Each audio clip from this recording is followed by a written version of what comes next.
Kebutuhan akan sayur organik yang terus meningkat membuat bisnis online di segmen ini terus meningkat pula. Dan telah hadir bersama kami ada Roni Koswara, Ramanoto Widikdo selaku co-founder dari Sayurbox. Selamat pagi. Kemudian ada dari Brendan Rapong Pairots, CEO Kontak.com. Good morning. Good morning. Alright. Ini kita kebetulan semua penyuka sayur, bersama Sanas juga ya. Banget, suka sayur, suka buah. Nah, saya penasarannya tuh apa yang membidik Sayurbox untuk membuat bisnis sayur organik gitu. Karena kan kalau misalnya kita lihat ya masyarakat Indonesia membeli sayur di mana aja sebenarnya. Itu lebih ke arah Sayurbox ini dibangun dengan konsep farm to table.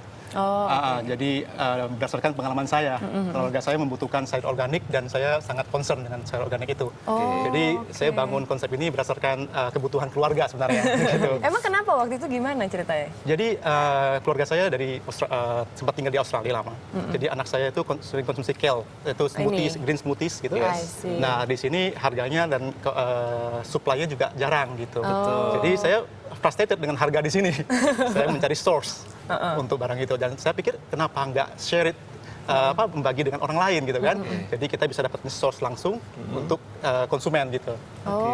Dan kemudian langsung menghubungi petani saat itu. Iya, saya petani lokal. keliling kemana-mana cari petaninya, talking to them gitu. Sejauh ini sudah berapa banyak petani yang dilibatkan dalam bisnis ini? Ada 10 ya, and still growing, masih terus bertambah. Dan terus pemasarannya apakah di Jawa keseluruhan atau hanya Jabodetabek untuk Hanya sementara? Jakarta. Hanya Jakarta dulu? Baru Jakarta. Jakarta dulu, jadi kita fokusnya dengan target market yang high end middle class. Jadi memang kita sekarang intinya lagi proving the concept lah.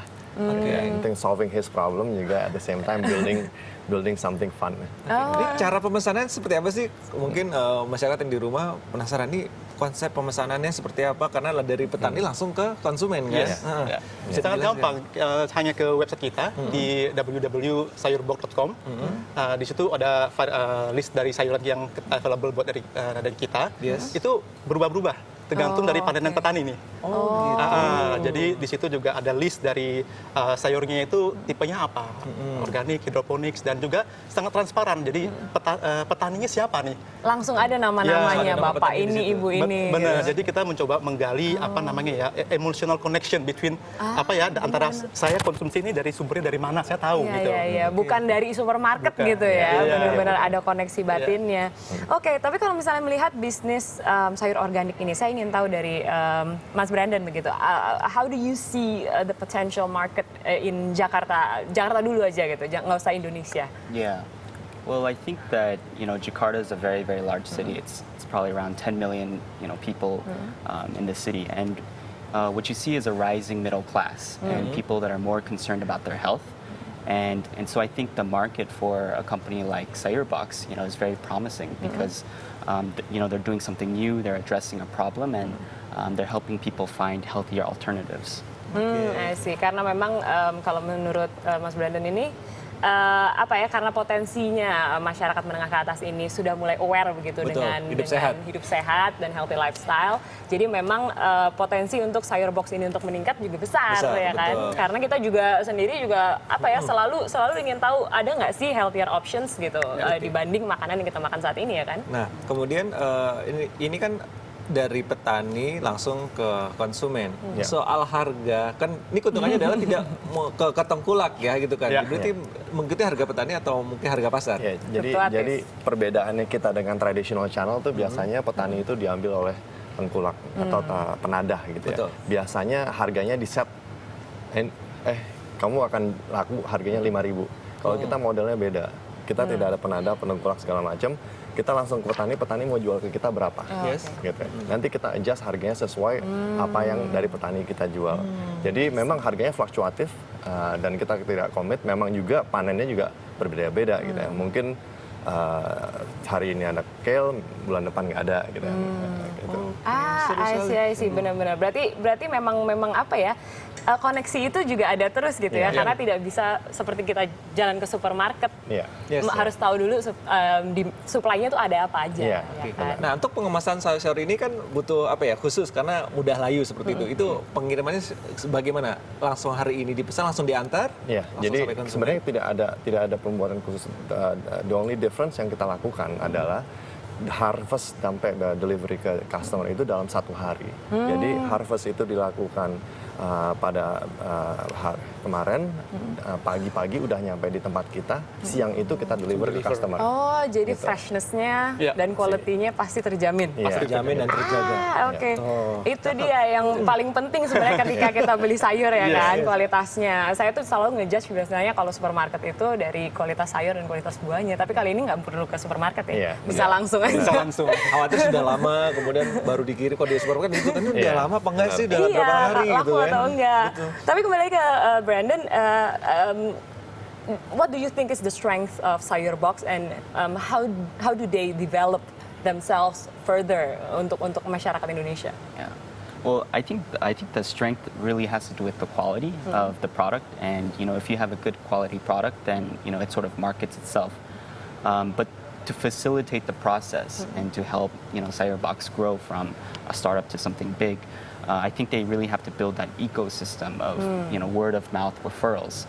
So like building on a promotional program where a friend, you want to get your friend to tell your other friend that look, there's this awesome like organic veggie, perhaps you guys should use it. And so you generate that community because your friends are all eating organic veggies, so you want to do it too. Oke, jadi menurut Brandon memang harus dibangun komunitas begitu dan word of mouth gitu dari orang ke orang dan kemudian akan menimbulkan apa ya?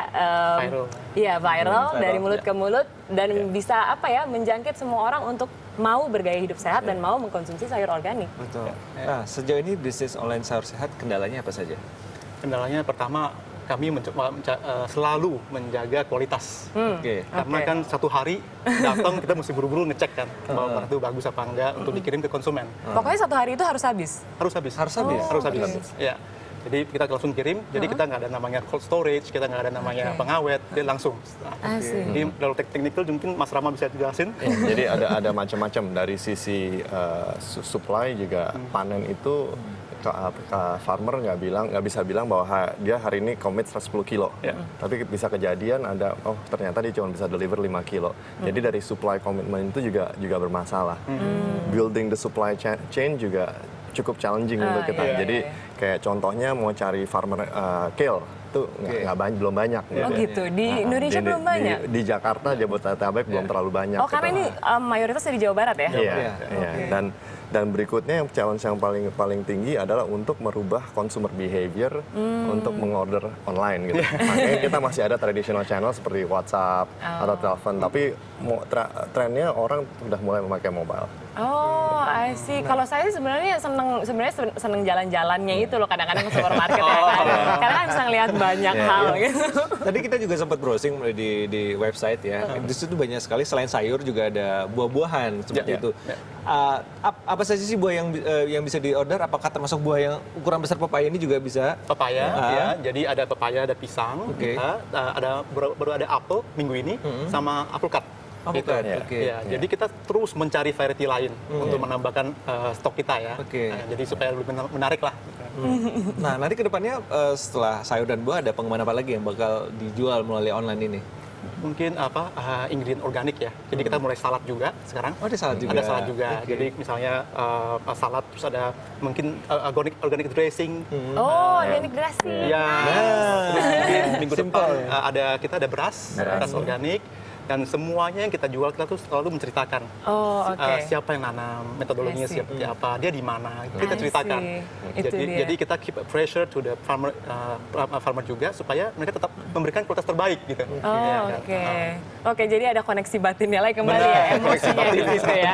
Iya sih benar-benar. Karena kan kalau misalnya kita beli sayur di supermarket tuh biasanya kita detach dari farmernya. Kita nggak tahu siapa yang nanem, nggak tahu pakai apa nanemnya. Apa benar gitu. Apa benar ini sayur beneran atau bukan gitu ya. Udah transparan bagus sebenarnya. Okay. Lastly from Brandon, if there's people out there who wants to start their own sayur box, what are your advice for them?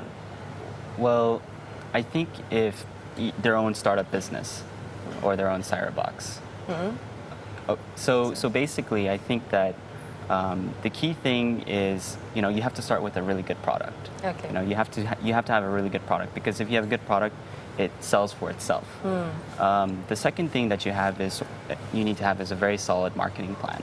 So you need to have a very good distribution strategy, because you know, Instagram is very crowded. You know, Facebook, you know, social media platforms are very crowded. So you know, in my opinion, I think you would need to have a very good, you know, distribution strategy, and also a differentiated product that meets the need. Oh, oke. Berarti the quality is the strength ya, for the sayur dan juga buah-buahannya. Jadi kualitasnya dulu, dan kemudian baru dicari cara begitu untuk mendistribute dari online dan memanfaatkan semua lini seperti Instagram dan juga situsnya, websitenya. Pokoknya ekosistemnya harus terbentuk sehingga masyarakat bisa mendapatkannya dengan mudah. Dan jelas keuntungan petani juga meningkat nih. Benar. Oke, terima kasih Mas Roni, Romi, dan Brandon atas kehadiran di sini. Abis ini kita cobain ya buah-buah yang ada di sini. Iya dong, pasti segar banget karena memang saya sih dari tadi udah ngiler ngeliat kale-nya ya. Tadi ada yang berbau belut sebenarnya, terong belut nggak ada di sini ya. Ini cocok banget untuk langsung dibikin jadi smoothie. Alright. Dan selain ini ada informasi inspiratif dari berbagai daerah yang akan hadir usai jeda, tetap di Indonesia Morning Show.